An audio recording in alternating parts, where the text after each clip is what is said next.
నిన్న సాయంత్రం ధర్మసాగర్ మండలంలోని పెద్దపిండ్యాల గ్రామంలో రాజారపు అశోక్ అనే వ్యక్తిని అతడి భార్య రాజారపు యాదలక్ష్మి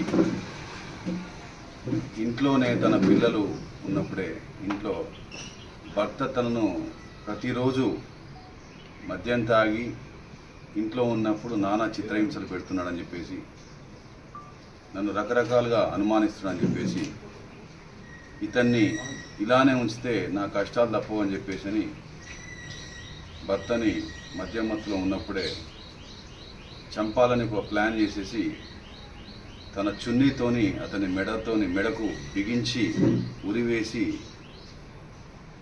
చంపింది.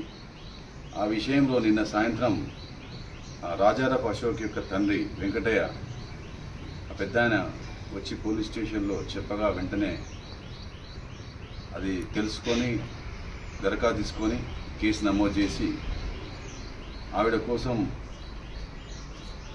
వెతకగా నిన్న కనిపించలేదు, ఎటో వెళ్ళిపోయింది. ఈరోజు ఈ ధర్మసాగర్ ప్రాపర్లోని కపిల్ వెంచర్ రాంపూర్ వైపు వెళ్ళే కపిల్ వెంచర్లో ఒంటరిగా వెళ్తున్నది ఒక లేడీ అని చెప్పేసి తెలిసిన విషయం తెలుసుకున్న మన పోలీసు సిబ్బంది, ధర్మసాగర్ ఇన్స్పెక్టర్ గారు, ఎస్ఐస్ వారి సిబ్బంది మహిళా పోలీస్ సిబ్బందితో వెళ్ళగా అక్కడ కనిపించింది. వెంటనే ఆమెను అదుపులో తీసుకొని విచారించగా తాను నిన్న తన భర్తను స్వయాన చున్నితో చంపానని చెప్పేసి తను నేరాన్ని ఒప్పుకుంది. వెంటనే ఆమెను అదుపులో తీసుకొని ఇంటికి వెళ్ళి చూస్తే అక్కడ చున్నీతో సహా అవి సీజ్ చేయడం జరిగింది. రాత్రి ఎంజిఎంకి షిఫ్ట్ చేసి ఈరోజు ఉదయం పోస్ట్ మార్టం చేసి శవాన్ని మృతుడి యొక్క తల్లిదండ్రులకు ఇవ్వడం జరిగింది. అశోక్ను చంపిన తన భార్యని అదుపులోకి తీసుకొని ఈరోజు గౌరవ న్యాయస్థానం ఎదుట హాజరుపరుస్తున్నాము. వీరికి 4 పిల్లలు, ఈ మృతుడికి భార్యకు 4 పిల్లలు, 2 అమ్మాయిలు 2 అబ్బాయిలు. వీరు 2013లో పెళ్లి చేసుకున్నారు. అది కూడా ప్రేమ వివాహం. చేసుకున్న తర్వాత వీరికి 4 పిల్లలు కలిగారు. పెద్ద అమ్మాయి వయసు 12 ఏళ్ళు, రెండవ అమ్మాయి వయసు 11 ఏళ్ళు, మూడవ అబ్బాయి వయసు 9 ఏళ్ళు, నాలుగవ అబ్బాయి వయసు 7 ఏళ్ళు. ఈ మృతుడు మొదటి నుండి టీ హోటల్లో టీ మేకర్గా పనిచేసేవాడు. రఘునాథ్పల్లిలో పనిచేశాడు, స్టేషన్గన్పూర్లో పనిచేశాడు, జనగాంలో పనిచేశాడు. ఈ మధ్యకాలంలో శంషాబాద్ దగ్గరలోని కొత్తూరు మండలంలో ఒక టీ హోటల్లో దాంట్లో మేనేజర్గా పనిచేస్తున్నాడు. వెళ్ళినప్పుడు అటే నెల వరకు పోయేటోడు, నెలకు ఒకసారి వచ్చేటోడు. వచ్చిందంటే ఇంట్లో ఇక తాగి ఇష్టం వచ్చినట్టు వివరించడం, అనుమానించడం ఇవన్నీ చేసేవాడట. దీంతో విసిగిపోయి ఈ రకంగా చేసింది. ఆ పిల్లలకు ఎవరు లేరు. ఈ యొక్క యాదలక్ష్మికి అంటే మృతుడి భార్యకి బాధితులు ఎవరు లేరు. ఆ పిల్లలు ఎక్కడికి పంపించండి, ఎవరు కూడా బంధువులు కానీ ఎవరు లేరు. సో వాళ్ళను ఆ 4 పిల్లల్ని తల్లి ఇప్పుడు ఎట్లాగూ మేము న్యాయస్థానం దగ్గర హాజరుపరుస్తాం కాబట్టి పిల్లల్ని పోషణ నిమిత్తం వాళ్ళు చూసుకోవడం కోసం ఎవరు లేరు కాబట్టి ప్రస్తుతం వారిని చైల్డ్ వెల్ఫేర్ CWCకి పంపిస్తున్నాం. చైల్డ్ వెల్ఫేర్ కమిటీకి పంపించేసి వారి యొక్క పోషణ రక్షణ బాధ్యత చూసుకోవాలని చెప్పేసి మేము రిక్వెస్ట్ చేయడం జరిగింది. దాన్ని వారు యాక్సెప్ట్ చేశారు. ఈ వీడను న్యాయస్థానం ఎదుట హాజరుపరిచిన తర్వాత 4 కూడా చైల్డ్ వెల్ఫేర్ కమిటీ ఎదుట ప్రవేశపెట్టి వారి యొక్క పోషణ బాధ్యతలు చూసుకోమని చెప్పేసి మేము రిక్వెస్ట్ చేస్తాము.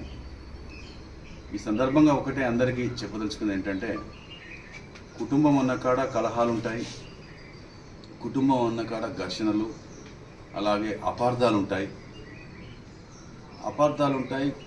కొన్ని కుటుంబాల్లో కొన్ని రకాలుగా ఈ యొక్క అపార్థాలు గొడవలు జరగవచ్చు. కానీ ప్రతి దానికి కూడా ఈ సహనం కోల్పోయి చంపడం కానీ లేకపోతే తమ ప్రాణం తీసుకోవడం కానీ, అది ఆత్మహత్య కావచ్చు, అది హత్య కావచ్చు, ఏదైనా కూడా అది సరైన పద్ధతి కాదు.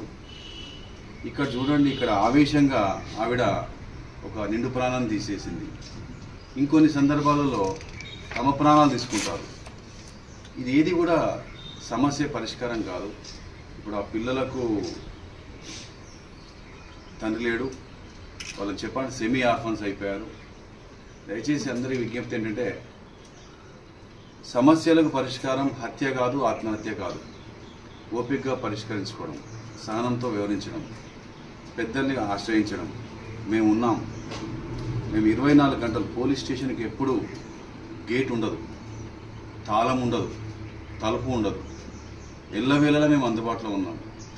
ఆఖరికి 100 నంబర్ ఫోన్ చేస్తే పిలిస్తే మేము వెంటనే వస్తాం, మాట్లాడతాం.